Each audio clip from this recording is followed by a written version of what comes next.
Hello, and thanks for joining us today for this ITProTV webinar. Have a question? Use the GoToWebinar question box throughout the webinar, and we will answer as many as we can at the end. You will receive a link to a recording of the webinar delivered to your inbox. Now let's get started. Hello and welcome to the ITProTV webinar series live from the ITProTV studios. I'm your host for today, Peter Van Rysdam, and I'm here with Adam Gordon and Daniel Lowrie, today's presenters. Adam is an IT author and consultant, across multidisciplined industry sectors, and he has trained companies, Fortune 500 companies across the globe, and he's also an edutainer here at ITProTV. We also have Daniel Lowrie, who's going to be representing the red team side. He has 20 years in IT, started as a sysadmin, and has a lot of certifications, and like I said, kind of focuses on the security side now, and he's also an ITProTV edutainer. So if you like what you see today, you'll be happy to hear that this is the format for all the ITProTV courses. So what exactly is ITProTV? Well, ITProTV is a place where you can watch and learn. We offer an engaging way to learn and grow your career. Whether you're just starting out or you're a seasoned IT pro, we've got courses to meet your needs. CompTIA, Cisco, Linux, Apple, Microsoft, security, cloud, and more. All online, all on demand. Check us out at itpro.tv. All right, we want to hear from you today, so you're encouraged to ask questions. If you send in a question today, you'll be entered to win an ITProTV t-shirt like this one. Not exactly this one, but one without dog hair on it. If you're watching on GoToWebinar, put your question in the question panel. But if you're watching on the live stream, first of all, thanks for being a member, but put your questions in the chat. All right, Adam and Daniel, let's get started with today's topic. Pick a side, red team versus blue team. Take it away. So hey everybody, how you guys doing? Hey. Welcome, thank you for joining us. Daniel, always great to spend time with you. Yeah, I feel like we should be like, old style, like rock 'em, sock 'em robots. Yeah, here we go, bang, bang, See if I can knock Daniel's head back, right? All right, so interesting conversation though, like just to kind of get things started is we kind of have fun with that. We do. Blue team and red team support each other. We don't want somebody to think that they're not part of the. Hence the purple, because we blend. We blend. We go well together. But it is a really important point Daniel's making. When we talk, and traditionally a lot of the talk track is about red team versus blue team, right? It is almost an antagonistic conversation. And many of you out there may be thinking, well, I want to get into information security, cybersecurity, IT, and all of those fields. And I want to pick a side. I want to specialize in one or both of these areas. But Daniel's point is incredibly important as we get started, which is, it's not about just being on one team or on one side. It's about having skills that make you multidisciplinary so that you can help each other. And we're going to talk a lot about that as we get started. So what I was thinking maybe to get us going, right, would be to put up a simple, very easily understood, if you know anything about me, you know just how ironic that statement may be. A simple and easily understood graphic that really lays out kind of the landscape, right, that Daniel and I are operating around as we engage in our blue team and red team activities. What do you think? Yeah, I think it's a great idea because if you're new to this, you might be thinking, well, I don't even know where to start or where to begin. I just know cybersecurity sounds really interesting. Maybe it sounds cool and fun, which absolutely it is all those things. But I'm not really understanding what is out there for me. So we kind of, we're going to have a little fun here for a second and kind of show you just a smidge of the things that you might encounter as someone who is trying to figure out a cybersecurity path to a career. So let's go ahead and show that if we could for the good folks out there watching. Put that up on the screen. Yeah, there you go. Because that's not confusing at all, right? I can easily tell where I belong. I don't know about you. I'm color-coded. I belong everywhere there's purple. To be fair, if you are staring at the screen going, oh my goodness, this is the tiniest thing, you're really not supposed to see. This is all kind of tongue-in-cheek to have some fun, to let you know there is a lot of certifications, and those certifications cross disciplines, and there's a lot of blending that goes on. And this is in an attempt to, you can go online and find this kind of thing and look this up, but it's in an attempt to just try to give you some clue to where these things can go. But as you can see, it's a bit of a lot, right? It's a lot to consume, can be a bit of a fire hose. So what we're going to try to do today is kind of narrow these things down, give you a more concrete idea of what you should be looking at as a beginner, or you're switching into cybersecurity from a different discipline inside of IT. That's what our idea is to do today. Give you that kind of roadmap, get you started, get you going. All right, so I think, one of the things that's interesting, we put the graphic back up for just a second. I want to make a point. with it. So if you look at the graphic, and again, we know you're not really going to be able to see the detail, right? So we understand that. The slide deck, by the way, is going to be available for you after the webinar if you do want to see the graphic. It's not that we don't want you to see it, but we get the fact it's hard to see right now. But I just find it interesting that down at the bottom here, as we look at the first two areas, we build up from the bottom, and we look at both entry level and novice, which are really the two areas that are represented at the bottom.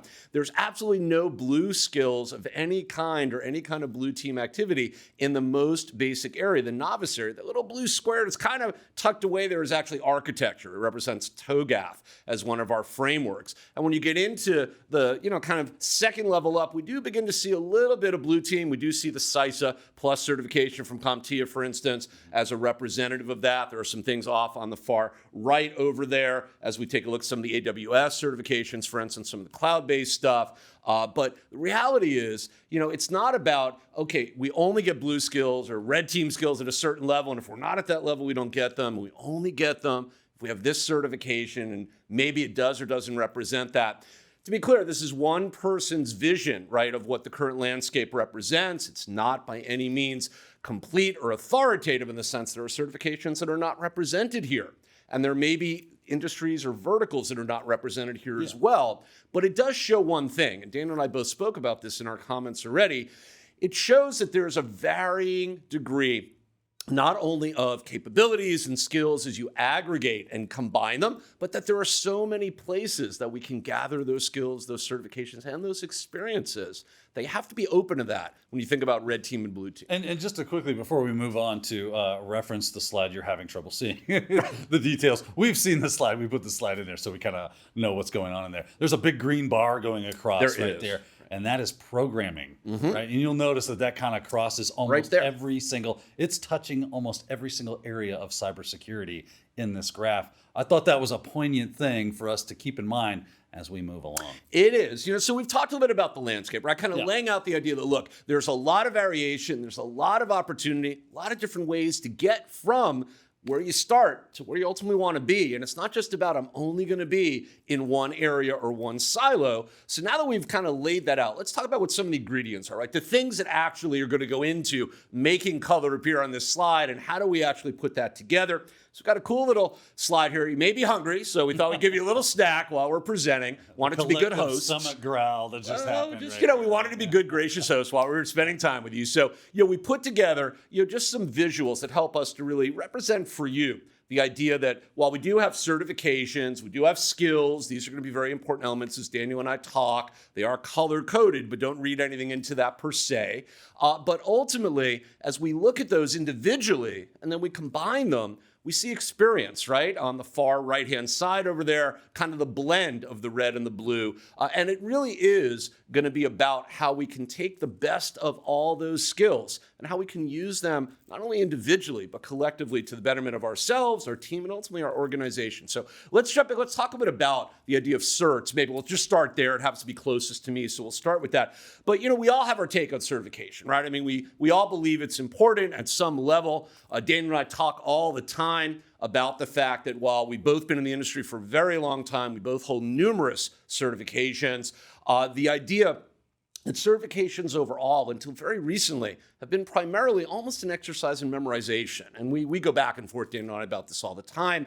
While we find value in it, we both agree that skill-based certifications, hands-on, right, actually showing you can do stuff, has become the new normal. We're glad to see that. We really applaud that, and we both like it. But we're also, right, really thinking, well, is that the only way, right, to do this? It's one of the things you have to do. You combine hands-on certs with skills, and we have a much more valuable representation of our ability to add and contribute. But it's not the only thing. And the other problem is that employers don't really understand a lot of the times what those skills are represented as. And if I have a skill and a certification and it is hands-on, can I really do that? And if it's not, can I really do it, right? So these are some of the quandaries, right, we find ourselves with. I find myself a lot of times when I'm talking about certs, skills, and experience and kind of painting this holistic picture of moving into cybersecurity or being a part of the cybersecurity community, how does these things work together, honestly? And there is an interesting formula that works itself out with this stuff,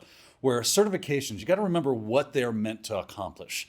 But their purpose in life really is, well, to make people money on the certification boards. They like that, and that's cool. It's a capitalist society. Go capitalism. It's great. But not only that, but for us, what is it meant to do? It's meant to prove a certain skill set. So if you say I have skill X, Y, or Z, you can back that up by showing that with a certification, right? So you start to see how they work together. And then you bring in the idea of experience, and this is a huge thing. If I want to get past the HR block, and this is what we're all talking about, right? I want to get through the HR gates. Certifications are phenomenal for that. Once I get beyond that point, though, that's where the skills and the experience, that's really going to be your breadwinner there. Because, okay, I know because of your certifications that you have, if I'm a hiring manager, I can say, great, now let's talk about how well you can perform and the aptitude that you have and the experience that you've worked with, and does that fit right for what we're looking for? So having a robust set of skills and experience to go along with it is going to really help that resume shine and get you not just past HR, but get you some real conversation with people that might be hiring. Yeah, and there's also another part to this, right, which Daniel is talking about, but let's make sure we're all saying the same thing and we're clear in articulating this so you all understand. When you get through that gate, right? I like the idea of the visual of the gatekeeper. When you get past that gatekeeper and you're inside the organization, right? And you're ultimately now going to be able to stand on your own and start working your way up, perhaps in one or more roles and capacities over time. It's not just about, okay, I have these skills. You know what? I tell people all the time, and I've run teams of various sizes all over the world in just about any industry you can think of for companies over my almost 40-year career in IT and security. I've trained probably at this point almost 100,000, if not more, people in my career all over the world. I consult as an engineer and a specialist in infrastructure and security globally. And I can tell you from firsthand, quote unquote, about to say the word, experience, that it is not just, can you bring those skills to the table? We are talking about very important components, right? Let's put the graphic back up just while I'm talking and remind you of what we're talking about here, right? We're talking about certifications, we're talking about skills, and we're talking about the blend of them, right? Which is the experience part. It's what I want to focus on with you for a minute.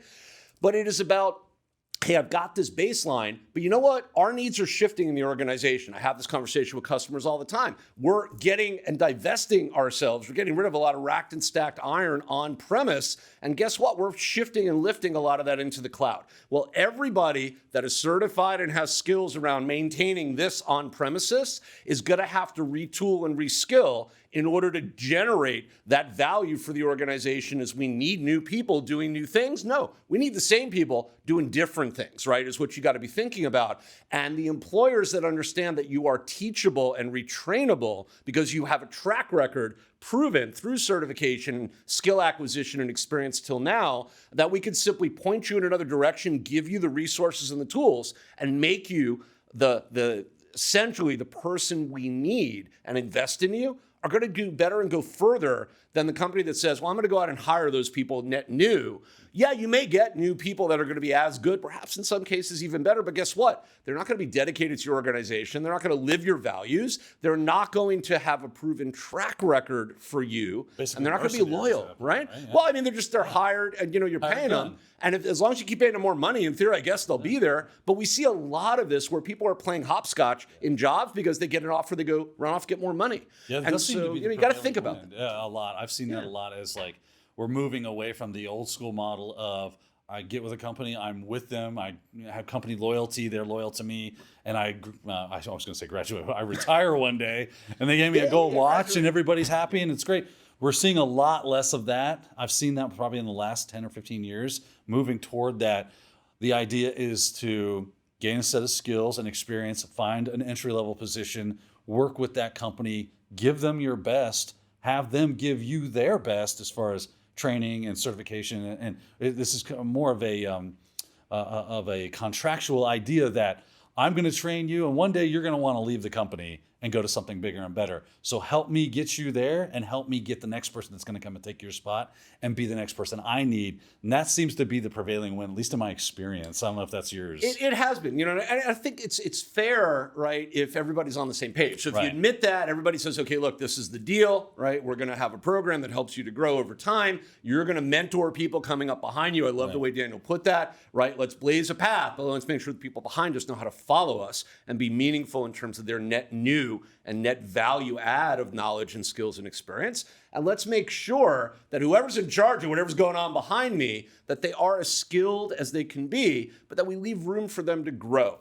And so when we think about certification, right, I often think, okay, are there certifications I need? Are there those must-haves in the, let's say, the blue team world, representing blue here, even though I'm different shade than normal. In the red team, we'll ask Daniel the same question in a second. I'm sure we both have some ideas about this. There are a bunch. I work for customers all over the world, governments, military, private sector, public sector. I've got more certifications than most people I know. As a matter of fact, I think I have more than anybody I know. And I've got more than probably 5 or 10 of you combined, because I, over my career, have had to go out and get some highly specialized certifications because customers have said, we need you to be able to do this. And they've paid for it, and that's fine. And there's nothing wrong with that. That's all good. But if you ask me, hey, let's go back in time, the whole yesterday conversation we were having, right? Dan and I love talking about movies, by the way, if you haven't seen us. And so we were talking about yesterday, the movie, and just how cool it really was before we got started. And if I was to time travel back and say, an alternate universe, right? Nobody's invented this before. And I'm going to restart my career from the ground up. I want to go into blue teaming. How am I going to do that? And by the way, when I got started, there were no colors of the world, right? It was white and black. You either were an electrical engineer, and that's what you got trained to do if you wanted to be an engineer, right, that dealt with anything like computers. You could build rocket ships, you could build coffee makers, you could build toasters and cars, and maybe computers, right? And there was no such thing as InfoSec. There was no such thing as cybersecurity. You couldn't get a degree in information systems management. None of that stuff existed. That's how ancient I actually am. I think the first red team was in the 80s with Jeff Mann and all them over at the NSA, creating the first red team for adversarial purposes. Right? Yeah, I was already in the industry working at that point, right? Let me put it that way. So into your career. I was I was already writing books, doing stuff at that point. So, when I started doing this, I'm self-taught, and I make no bones about that. When I started doing this, you couldn't get certified. There were no vendor certifications. That's how long ago I started doing this. I have the original certifications from Microsoft, the very first ones they offered, all the way through up until the most recent ones. That's how long I've been doing this. Same thing with VMware. Same thing with, CompTIA. You name it. I have it. And I've done this longer than many of those organizations have thought it was important to certify professionals. But if you ask me, hey, let's go back, what would you do as a blue teamer? Where would you be? What kind of things are going to be important to you? I'm going to tell you that while there definitely are certs I would pursue, there's going to have to be those skills to go with it. We're going to talk about some very specific skills in a couple of minutes, but I'm going to throw out a cert. We'll just get started and play the cert bingo game here. So I'm going to say, for me, believe it or not, the entry-level cert that I would want to start out with to generate blue team skills would be PMP. Project management professional, and or a Six Sigma certification, maybe a yellow belt, green belt, maybe even moving up a little bit ultimately towards a black belt. But I'd want some framework and process management and professionalized set of skills around certification that lets me be a multidisciplinary and multi-purpose practitioner that really has locked down the ideas of how to manage resources, because I cannot explain to you just how fundamentally important this skill set is for everything all of us do, regardless of the color we associate with at any given time. So that's going to be my initial lead-in. It's going to be a certification like that. Yeah, so I guess it depends on where you're jumping in the game as far as red team goes. If you're starting brand new, you know what?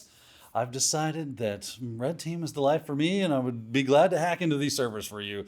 And ethically, ethically, right? Don't do the bad things. Find yourself with a shiny new pair of bracelets. Exactly. And that won't be fun for anybody. Well, not you anyway. No. Right. So I would say you have to start at the bottom, and a lot of people don't like hearing this, and I totally understand that, right? I was that person. I was like, I know a bit about computers, and let me just jump into cybersecurity.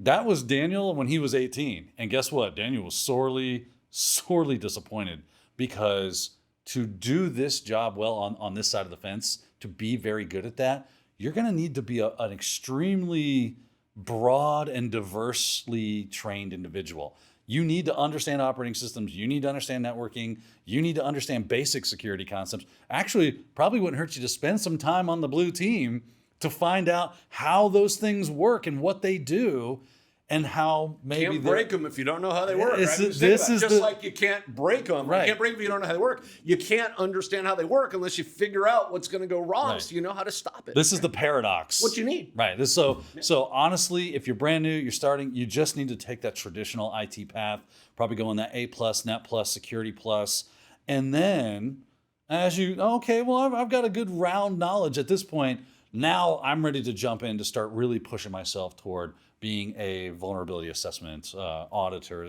that kind of thing, maybe even pen tester, ultimately one day actually doing real red team engagement kind of stuff. Want to work my way to that crown. You're probably then going to start looking at the pen test pluses and the CEHs of the world. They all have their strengths and weaknesses. They all have their pros and cons to them. It's going to come down to that individualistic thing. I have a hard time putting a stamp on this is the penultimate introductory certification.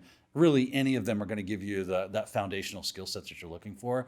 It's all going to then break down to, well, what industries am I trying to get in as far as like the companies that I'm looking at that I want to work for? What do they want? Maybe that's going to be the driving force. So, well, they see CEH, they like CEH, so cool, I'm going to go grab a CEH. Or they don't really have a certification on here, so any certification will probably do as long as I'm showing a passion. So Pentest Plus is much less expensive for me to take, gives me the same skill set basically, and that's an easier way to get into the business. So I'm going to go take Pentest Plus, and I'm going to use that as my gatekeeper bypasser and work my way in there. So really for us, I've noticed it's been quite a one fits one, as Adam usually says, solution. You just got to figure out what's right for you and then pick from the choices that you have set in front of you to go that way. Any of them are going to do a really good job.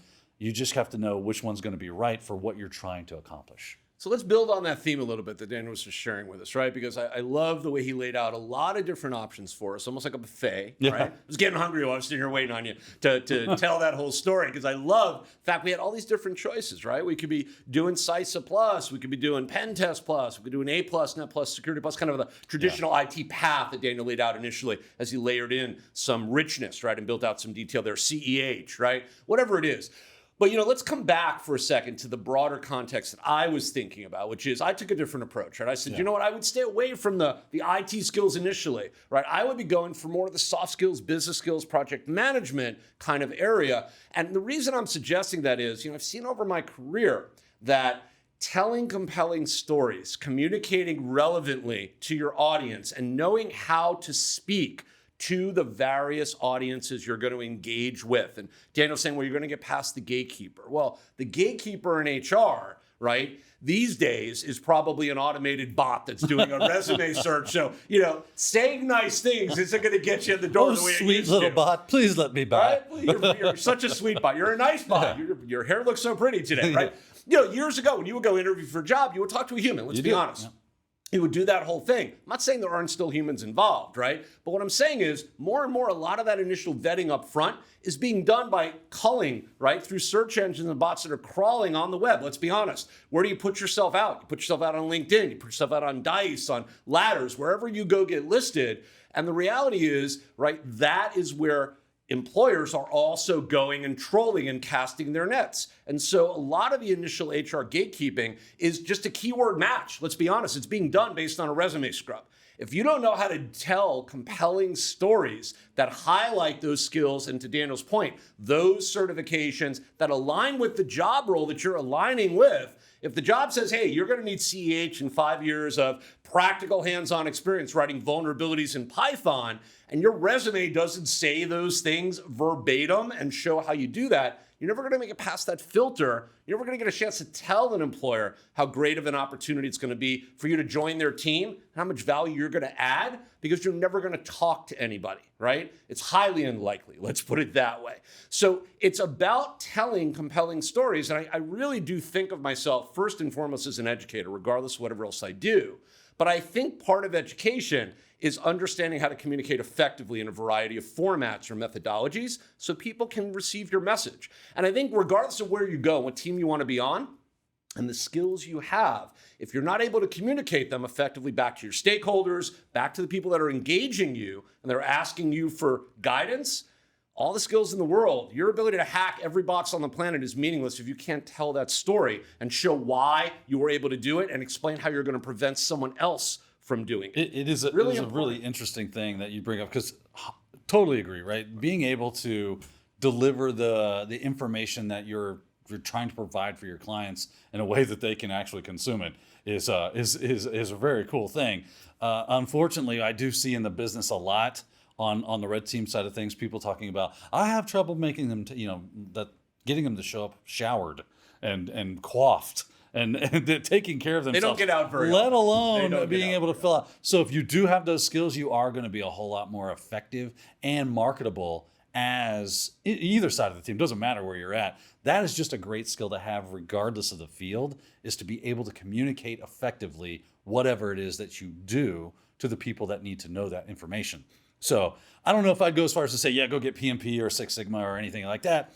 I don't know if that's a requirement per se. It's a nice to have, but probably not a necessity, at least on my side of the fence. Yeah, not on our side either, to be clear. Not saying you have to have that to be able to do blue teaming, but I think it gives you those core skills that make you better at communicating, understanding the way in which an organization works from a resource management, time allocation perspective, process, procedure. The things we all agree are part of any team in terms of structure and format are represented meaningfully in those kinds of certifications and are given grounding in the methodologies that all modern businesses are built around, even though they may not acknowledge them, let's say necessarily that formally that way. All right, so we've talked around the idea of skills, talked about the value of certification, how these two things come together, how they blend to give you experience, and how you need to tell compelling stories. Why don't we take a look at some skills that we just both, Daniel and I, said, if we were going to give you a list of skills, what would that look like? Maybe some talking points. We thought we'd put one together. We did something cool. We color-coded it. It's even going to show up on the right side of the screen so each of us can present our own.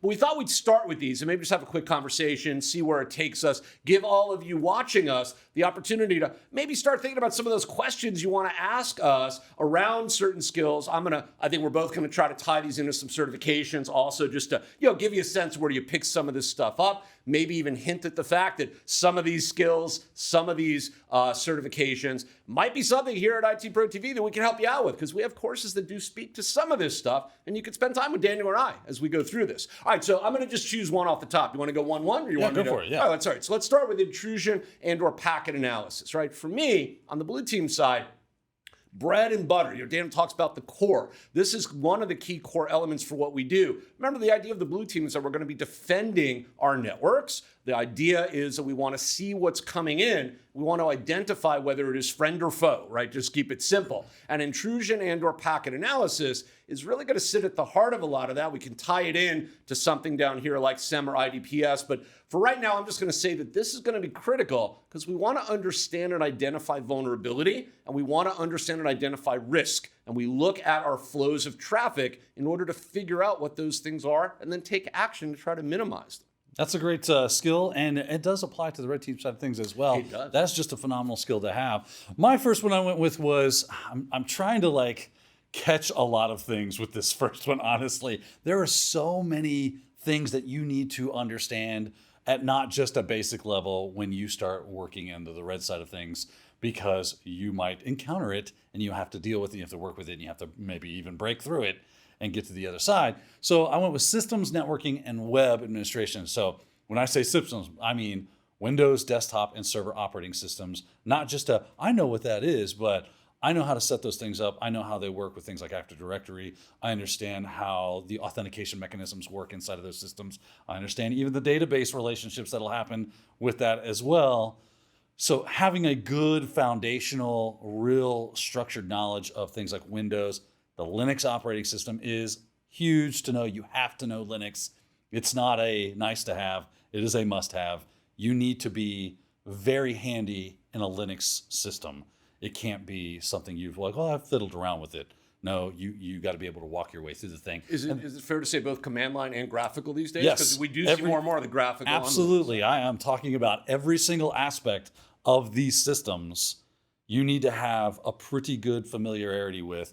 And don't worry, you're like, oh no, I don't have that. Well, that's because you probably just started out, and we're going to work you toward that. Adam's talking about certifications that we have here that we do training for. We don't just have those, right? I've got CEH classes. You want to take that? Great. I got Pen Test Plus. You can come take that. That's awesome. It's going to have a lot of great stuff. But we also have technical skills where we're like, if you're not just you're going for a certification, you just want to learn some good technical skills. We do that as well. I have a hands-on hacking course where you take the skills that you learn and maybe a certification, and now you start to try to apply it more directly and build your methodology out and become more proficient and efficient at what you're trying to do.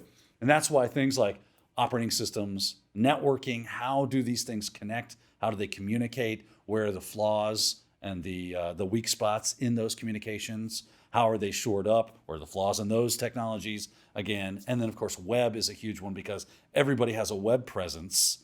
So you want to be able to be familiar with how web applications work, how they talk, how they store information, how a user interacts with them and sends information to it and retrieves information from it, because those are going to be those mechanisms that you're going to be wanting to hack at, figure some weakness around it, and then find your way on the other side of the fence there. And that's why I use the word administration, but it's just the idea that you have these broad generalized knowledge of, and even maybe a little deeper than that, of these different and disparate systems. Maybe we could say the stack, right? Because you're talking really about there you systems go. networking and I like that. stacks, Yeah, right? That's really perfect. that's traditionally how we would talk about it, is really that stack. All right, so I'm getting even hungrier talking about stacks and sandwiches. So I went with number 2. I went with OSINT, right? Open source intelligence. This is, again, kind of central and core to what we do in the blue team. It is also, by the way, these skills mirror and flip to the opposite side. You can transpose either set of skills to either team, as we've been talking about. This is a blend. But OSINT traditionally sits in the blue team camp primarily from this perspective of understanding what is out there and using that intelligence flow and feed to leverage into things like threat intelligence and assessment, where we see a lot of it taking place today, being able to, on the red team side, I guess you'd flip it and look at things like reconnaissance, right? And look at how to live off the land and what may be out there. By the way, job role postings, right? Hey, we need web developers. We're using this stack. Love to see that kind of stuff because it gives us a great opportunity to peer into that business and see exactly what kind of technology you're running. People don't think about this, right? But this is a big deal. So I like OSINT a lot. I think it's very important for a lot of reasons.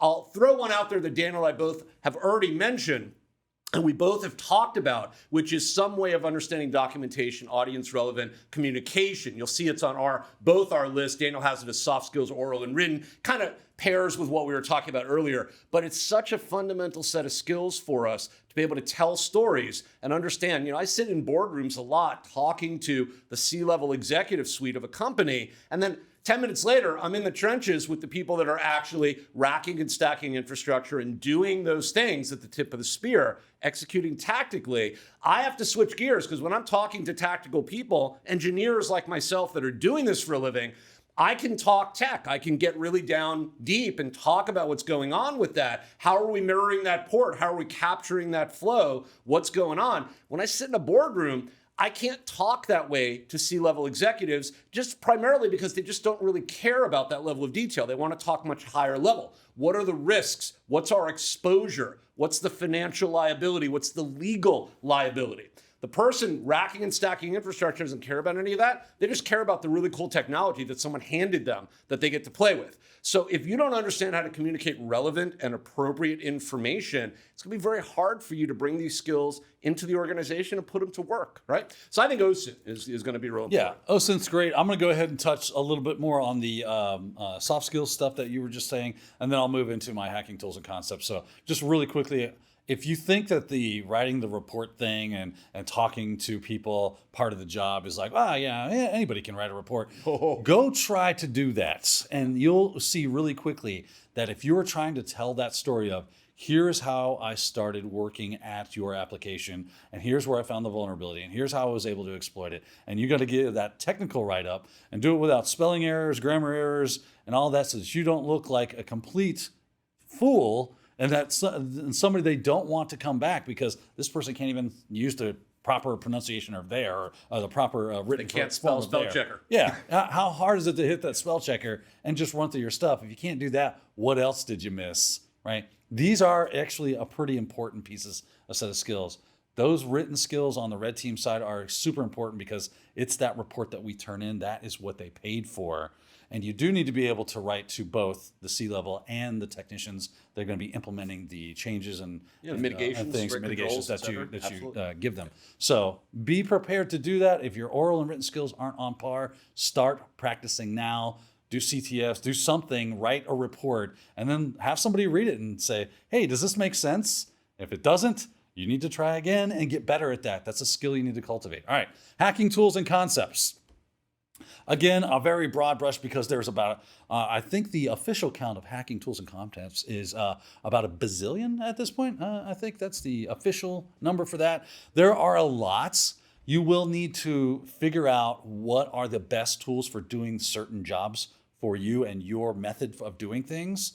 So that just comes with time and exposure of going through certifications and them showing you some of the common ones that you are going to. You probably will find yourself landing on the side of, oh, I use Nmap.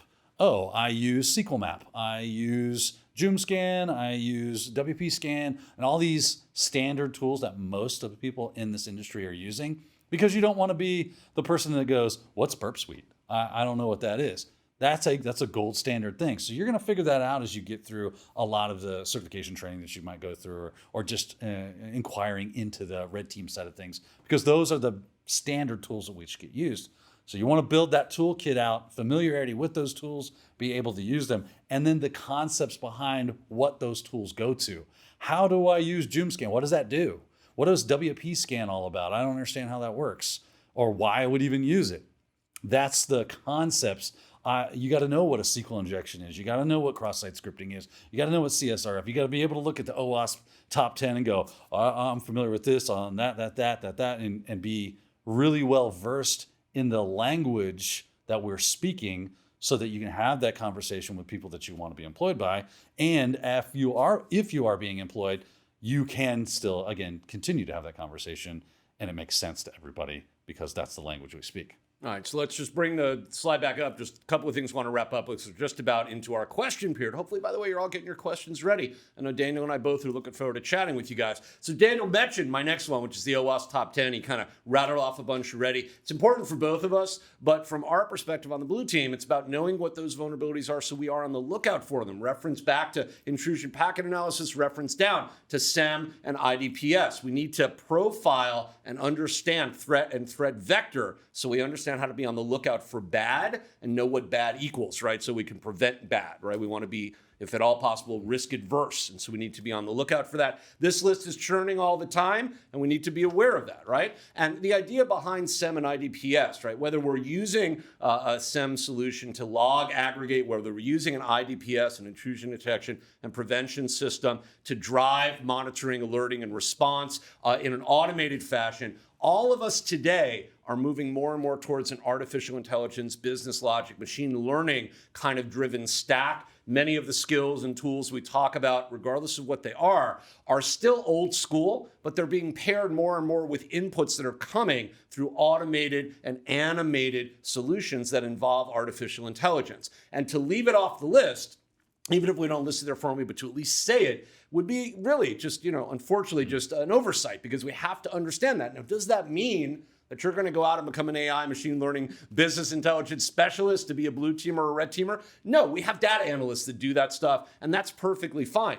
But are you aware of the technologies? Do you understand how they plug in? Do you know that most SEM systems today are driven through artificial intelligence engines, and they're not just aggregation engines anymore, they're actually log analysis engines as well as aggregation engines. If you're not keeping up on technology, you're already behind the 8 ball, because I promise you, your adversaries are, and that's really, really important. No doubt about that. All right, the next one I'm going to go with is scripting and programming. I'm looking at my list now, and I'm like, oh my goodness, we could have made this. It's by no means an exhaustive list. I should have added social engineering, super reporting, a lot of other stuff, right? So many other great things that are. These were just the ones that jumped into my head. So this is in no particular order, by the way. But scripting and programming is a big one, I think, for us as red teamers, because you need to be able to understand how things work. And honestly, the more programming that I have learned through my career, the better I understand how things work. And not only that, the better I can actually interface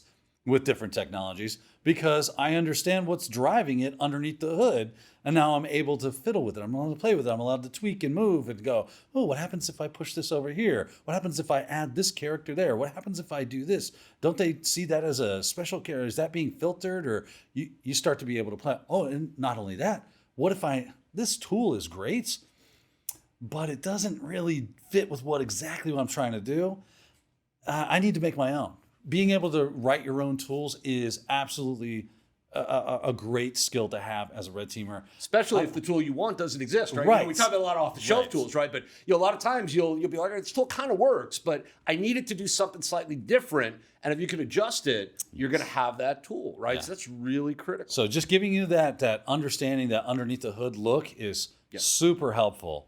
So I highly recommend to everybody to learn scripting and programming. Absolutely, I agree.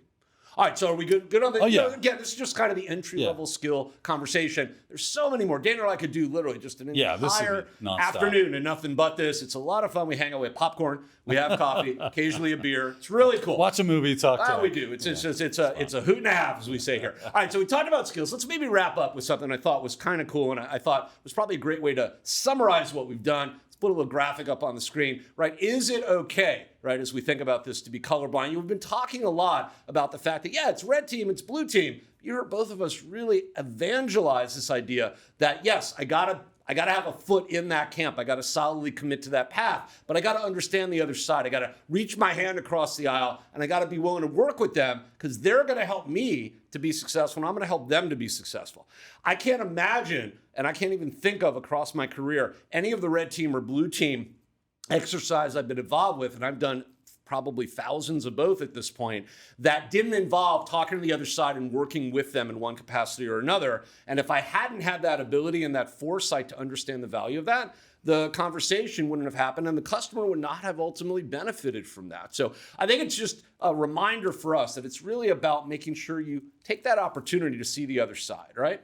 At least from my perspective, I would say that anyway. I'm going to say I agree to agree. All right, fair enough. So we want to be able to have some time to answer your questions. I'm sure there are some interesting questions out there based on what we've talked about. We're going to invite our moderator and our introducer, who actually was kind enough to set us up at the beginning, our host PVR, to actually throw some questions up for us. Daniel and I will speak to them. And if we do run into our overtime question period, we're going to invite you to stick around for that. And remember, you have to be a member of ITProTV to be asking questions in our overtime period. You could do that through our website. And we'll look forward to being able to spend time with you doing both. PVR, do we have an initial question that we can start with? Yeah, we have a ton of questions coming in, and actually make sure you still get those in because there still is a chance to register to win the t-shirt if you do that. The first one is actually less of a question, more of a shout out to Daniel G. in Livermore, California. Want to give a shout out to Daniel. He's watching today on the ITProTV on-air channel. He passed his CCSP exam on February 19th with 45 minutes left on the clock. He says, thanks, Adam and Daniel. Really enjoyed the course content on ITProTV. So congratulations to you, Daniel G. And our first question is actually coming from Jeremiah. He says, in fall of 2021, I'll start my degree in BAS, IT, cybersecurity, and ethical hacking. Which certs are best to start with? Okay, I'm going to... defer to my wisdom. You go first. Yeah, you go first. So let's see here. What certs are best to start with? I mean, again, there is a plethora of them out there as far as that entry-level gateway, the Pentest Plus, CEH, you've got eLearn Securities, EJPT. What's interesting is what's considered entry-level certifications, even in some circles, OSCP, which is a very revered and well-respected certification, is considered lower down. Maybe a higher, lower entry-level certification, but still maybe on that borderline of being an entry-level certification. Takes a lot of skill to be able to pass that exam. Even some of the eLearn Security, there's also, but for entry-level, you're probably looking at the Pentest Plus, CEH, and EJPT from eLearn Security. So those are some of the standards that are on the market nowadays. All of them have their pros and cons, right? We kind of talked about that earlier.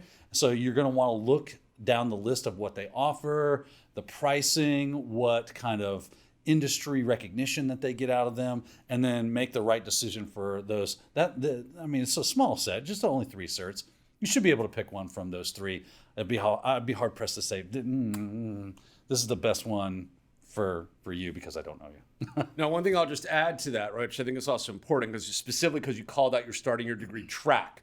What happens in the education world, right, if you're doing this through a university, is you're going to have a curriculum, right, obviously, and that curriculum is going to involve classes that talk about the theory, the hands-on, the practical mix, but there's also going to be certifications already in your track that are aligned with those classes. So whether those certifications are CEH or Pen Test Plus or whatever they are, we don't know what they are, but the point is you're going to have a pre-selected, curated list of certifications that are part of your curriculum, and they're going to be showing up at key critical breakpoints as you go through that curriculum to build those skills, typically as part of the validation of that process towards your degree. Most programs today are structured for you to get your actual degree, but also walk out with anywhere from maybe 5 to as many as 6 to 7 or maybe even 10 or more professional certifications in our industry as part of that track. And so you don't want to just think, okay, well, what should I take? You want to look at what is in the curriculum, make sure you're aligning with what you're already getting, and do the idea, right? Do the due diligence and understand that you want to add in additional certifications through supplementation that are going to build on that, but do them smartly. Put them in places where you're already going to have those skills from other certs, so it makes it easier for you to go after, and you create a much more compelling story and a much more valuable package when you go to apply for jobs down the road and internships along the way while you're in school looking to build your career. I just want to add one little caveat to that on my portion of the statement is the EJPT was the only certification exam I ever walked out of, regardless of vendor or reason, that I went, that was fun. I enjoyed that. So take that as it were. It's one man's opinion. Okay, and that's you and I both talked about that when you took it. Yeah. It is a really innovative and new way to approach testing and training in terms of the certification skills and applying them. So we both agreed it's pretty cool. Yeah, absolutely. I totally love them. All right, so PVR, what's Super our awesome. What's our next question? Yeah, our next one comes from Des in Fort Worth, Texas. Hope you're staying warm out there. The question is, how important is programming when it comes to pen testing? Well, I think we may have touched on this just a little bit already. So let's put it this way. It's not a absolute necessity, right? Can you be a pen tester and not know that? Yep, you're going to have a hard time, though. It's not going to be fun. There are going to be things that you're like, I don't really understand what's going on here. And then you're eventually going to basically learn it anyway. So you might as well go ahead, pick one of the common languages that are popular with pen testers. Is going to be the Pythons of the world, maybe even Ruby or Go or Rust, some of the newer languages that have come out here recently, and start building tools with them, start using it. Even bash scripting is going to be super helpful. You get a lot done with a simple bash script, honestly, and it teaches you all the fundamentals of how programming works. And that's one of the important key parts of this, and why I would say programming is important, is because you're going to look at things like, say you scan a machine and you find a piece of technology on there, and you do an internet search and you find out that that piece of technology on that version has a specific exploit. You look and you find, oh, here is online exploit code available for anyone. You compile it, you run it, or you drop it on your box and you run it because it's a script, it doesn't need compile, and it doesn't work. Well, why didn't it work? Oh, well, I guess I move on. Well, don't move on. What's wrong with the script? What's wrong with it? A lot of times these scripts or programs are actually purposefully broken. And you have to go in, and so that keeps the people from just downloading things and running them and being successful. You have to have the skill level to work with it, make it work, find where, oh, I see what they did here. Or, oh, I was supposed to add this and add that. And only if I looked at the script and understood how this is supposed to work, would I have done that. So there's that. Web technologies, right? A lot of programming language kind of goes on that. Front end, back end, working with SQL. That is a type of language that you need to get familiarized with. So the more you understand in the programming world, the better time you are going to have. That is just the thing of it when it comes to programming and pen testing. Okay, very cool. I concur, by the way. I don't really have anything else to add. I wholeheartedly concur. 2 thumbs up on that one. All right, so Des, hopefully that answers your question. PVR, what's up next? Yeah, our next one is from James T. in Seattle. This could be a whole webinar topic, but we'll try to keep this one short. What major change or changes do you see in the cybersecurity industry in the next 5 years, if any? Okay, so From my perspective, right, I think we're already seeing it. We're seeing that we're migrating away from, when you see in the wine shop with us, a room full of iron, right? It's not that it's going away. It's just that it's simply being lifted and shifted off premises. And we now have strangers that are being paid to manage it and maintain it on our behalf. So I think the emerging and continuing move to the cloud, and with that, third party and vendor and supply chain risk is becoming massively, massively important for us. If we don't understand how to secure our supply chain, we're seeing more and more evidence of this. Our vendors are going to now become the new aggressors and therefore the new points of entry into our networks. And because our networks are already beyond our control directly, we have even less visibility and therefore more exposure and liability. With that, I think a move towards zero trust. We've seen a lot of this. The NIST zero trust architecture has really been hyped very much. It's not net new. We've been talking about don't trust anybody for a long time, but somebody finally wrote it down and said you should do this. But I think a move to really parallel what's going on in our industry around getting rid of infrastructure, paying third parties to manage it, and this idea of now managing risk down into the supply chain, you can't do that unless you have a zero trust mindset and a zero trust architecture to support it. So I'd say those are really the big things that are on the horizon, at least from a hyper perspective, right? Hyper level. I would say those are big things. Yeah, I would actually piggyback off of that. Pen testing into the cloud, working with a third party on another party's behalf can get a little janky if you don't do it all right, because, hey, they don't own that equipment even though their technology is on it. So so you got to get the right permissions and start to work with that. So being able to pen test things that are in the cloud is definitely a skill set you're going to want to build up and have a robust command of. Containerization, virtualization as well. As we continue to move toward that cloud-based technology, these are the kind of things that are just taking over as the soup du jour. So you got to be on top of that stuff. Yeah, microservices, all that kind of stuff, right? Yeah. All right, so hopefully that's a good starting point for you. Check back with us in 5 years. We'll be here and we'll have a look back and who knows? Maybe we're right, maybe we're wrong. And guess what? I bet you, whether we're right or wrong, that somehow, some way, something we said is going to happen. All right, so next question. What's up, PVR? Yeah, we're going to hold you to that stuff. All right, we have another shout out real quick to Alex from the UK. He just passed his ITIL foundation on Monday using ITProTV, so congratulations to Alex. Awesome. Very cool. Our next question, we've got a couple questions like this. Shrikesh says, supposing a person, myself, has 10 years experience in IT, currently working as a high-level systems engineer, managing firewalls, AV, cloud security, et cetera, for a large corporation, a sort of security generalist, earning decent pay. What route would be best to take and certification path to get into a more pure security or cybersecurity role, as starting off as a SOC analyst would be a pay grade hit? So yes, it would be a pay grade hit, and if you're not willing to take that pay grade hit, then you should really rethink where you are and what you want to be doing. Because there are entry levels, right? But here's the problem, regardless of what ramp you choose. That word pure that's in the question on right about there, right? There's no such thing as a pure cybersecurity role. That's what we've been talking about the entire webinar. It's a blend of skills, requirements, thought processes, perspectives, number one. And I challenge any of you out there, right, regardless of vendor speak, to define a pure cybersecurity role and actually make that definition stick and operational, right? It's going to be a lot of things. And I think, Shrikesh, the trick for you is to figure out what skills you can parlay into more and more of a role that gives you more of that interest that you are seeking without sacrificing, right, your experience, your more seniority, right, in terms of where you are in the business. It may be a hybrid, by the way, of management as well as actually hands-on doing. A lot of times I find people that are in your position asking these questions overlook the fact that managerial positions give you what you're looking for, but they take you away from that hands-on piece that you really want.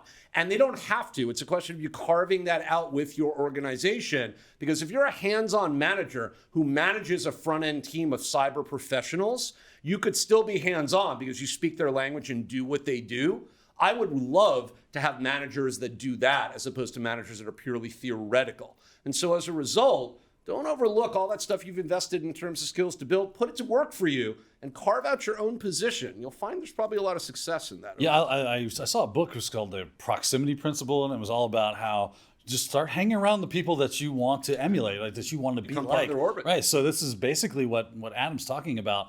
Start volunteering for roles inside of those cybersecurity things that are in your purview, and the more you do that, the more of that experience you can build up, and then you can just easily transition from one to the other. Maybe a role then becomes open inside the organization you're already with, and you just shift right over, and now that's what you're doing. You are a cybersecurity person per se, instead of a IT admin or whatever it is you do. And by the way, one of the things I tell customers all the time, tell students all the time that are asking similar questions about this as well, most organizations have, I hope they do, they should, by the way, not all do, but I hope they do, hope yours does, have a change control process, change management process, maturity notwithstanding. Start showing up to those change control, change management meetings. They should be open to anybody in the organization. It's a great source of information about what's happening, what technologies are moving and shaking, where things are going. It'll let you connect to the key decision makers in all those verticals in your organization. And you build those relationships like Daniel was suggesting. It's the proximity that allows you to operate and to understand how to insert yourself at the key moment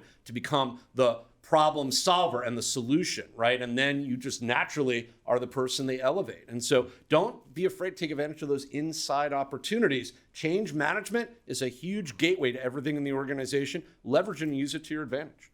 PVR, what do we have next? Yep, next up from, I think it's pronounced Puneet. They ask, what is the best way to keep oneself updated with all the latest tools and techniques? And I assume you're going to say ITProTV, but what else? That's a really good question, because it is a very difficult thing to do, because there's so, like I said before, there is just such a plethora of tools for us. I find the best way to do it is honestly that you recertify. So if a new version of a certification hold comes out, maybe you want to go retake that exam, get the latest and greatest version of that, because it's going to have that newer information inside of there. And that's a great way to do it. Another really good and easy way is to follow people on LinkedIn, have social media connections, watch YouTube videos, read blogs. Aggregate all that stuff into like a daily workflow where you get into that and you start looking at what people are doing that are in the business that you want to be a part of, and see what they're doing, see the tools they're talking about. Man, those podcasts out there are great sources of information, because people are rattling off all sorts of information and tools that they use to do X, Y, or Z thing. You might not even be familiar with the thing that the tool works on. So it's just a great way, again, to get that proximity into where you want to be, and you can start keeping your finger on the pulse of the tools that are available. So, I think I would echo everything Daniel said 100% wholeheartedly. For me, I come at it from a slightly, I'll just call it a more a different perspective. We get to the same place. I think of the idea of being the Renaissance man, right? The prototypical Renaissance man, the Da Vinci, right? And or the Michelangelo, right? Character, where you're always learning something new. You're always doing something new, to Daniel's point. But the idea is, for me, I have a personal challenge that I set myself, for every day that I am working, which is pretty much 7 days a week, right? The idea for me is I have to learn something new every day. It may not be something related to necessarily InfoSec, blue teaming, red teaming, tools, techniques, but I want to end my day richer and more experienced and more knowledgeable than I started it. And if I could do that in any area, even if it's not pertinent to a specific tool or technique, those elements of knowledge are going to, over time, add value to everything I do. I can't tell you the number of times I've sat in a conversation across a boardroom table with senior leaders of an organization. And, aside from talking shop, just making those personal connections by being able to talk to them about stuff that's maybe not pertinent to why we're there, but opening that dialogue so that they feel comfortable telling me the truth about what's going on so we can solve problems and mitigate risk is really important. And if you're widely read and you are knowledgeable about stuff outside your sector, you're going to be able to connect and communicate with people a lot more effectively than if all you do is know just about this one thing, but you are the master of that one thing.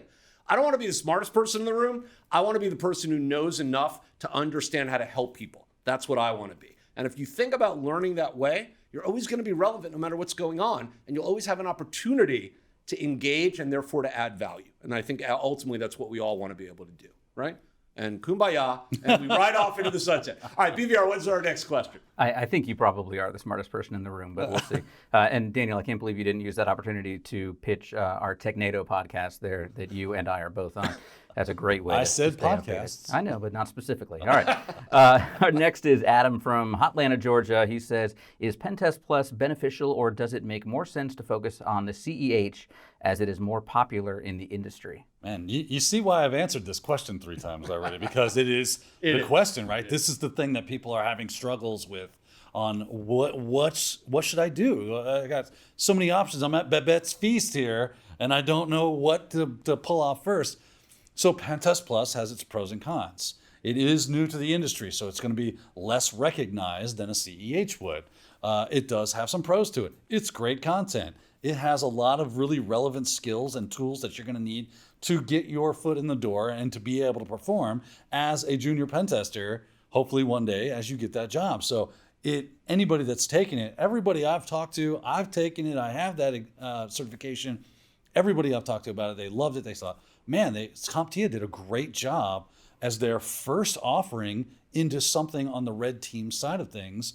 It was a good exam. It covered relevant topics. It had great questions, and the tools were something that you would probably actually use in a way that you would actually use it. And they asked you about that stuff, so it was really good. CEH, been around the block a few times, right? A lot of people know it. A lot of people recognize it. You see it on a lot of, hey, if you'd like a job here, skills that are required or certifications.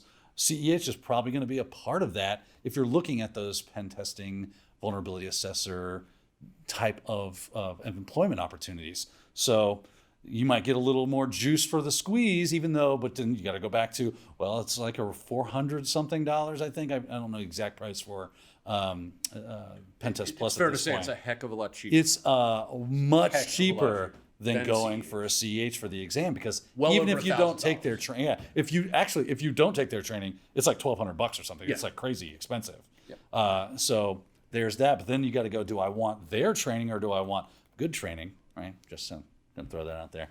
I have see a how you did that. Yeah. See how I did that? That was slick. You turned that around. I'd like to say that my CEH training is because I've been through it, right? I've been there. I've been that guy going, this is a lot. And oh my goodness, it's just so much stuff. I mean, it's a novel to read through as far as their training material goes. It's hard to slog through. I did all the hard lifting for you, and I'm going to get you in there, teach you, this is how we do this. This is how this applies. So when you walk away from either Pentest Plus or CEH, I do both of those series here at ITProTV, you're going to know how to do things. You're going to be familiar. You're going to have done the things that you want to know how to do, so that you can say, I've got some skills and experience as well as a certification. So there you go. That's my soapbox. All right, very good. So great answer, by the way. I concur wholeheartedly. But also remember, right, it is relevant, as we keep saying, to what an employer may be looking for. Daniel made that point. Want to make sure that's really something we kind of end with. And speaking of ending, right, we're going to hand it back to PVR. That was our last question during our normal time for the webinar. But remember, we do have our overtime spot. If you want to keep asking us questions, and you remember, you could do that through our online chat. Daniel and I are going to be hanging out. We'll be happy to spend time with you. But we got a couple of things to wrap up our webinar before we do that. So PVR, you going to take it back? Yep, thanks, Adam. And stay tuned, as we are going to announce the winner of the ITProTV t-shirt in just a moment here. And as Adam said, if we couldn't get to your questions during the webinar, don't worry. Adam and Daniel will be answering them in the overtime on the ITProTV on-air page after the webinar, and I'll explain more about that in just a moment. First, I want to let you know you can check out a free ITProTV membership, no credit card required, with access to select courses and our daily live feed. You can also get a full personal membership that provides complete access to all the ITProTV courses with or without practice exams and virtual labs. And if you're on a team, you'll want to check out the business page, which offers a tour of the Pro Portal used to maximize your team's investment in training.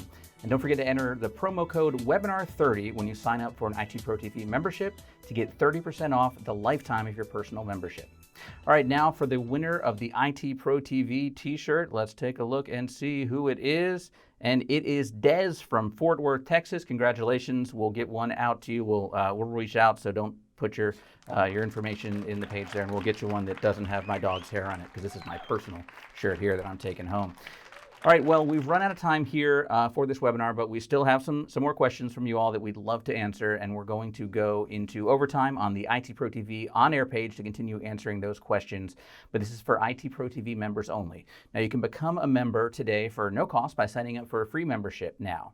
One of our team members will put the link in the chat for you. It's quick and simple, and so we'll take a quick 5-minute break to give you some time to sign up, and we'll see you over there. All right, on behalf of Adam and Daniel, thanks everyone for joining us. Thank you for joining us today. You will receive a link to a recording of the webinar delivered to your inbox. Remember that coupon code is webinar30. See you back here for the next IT Pro TV webinar.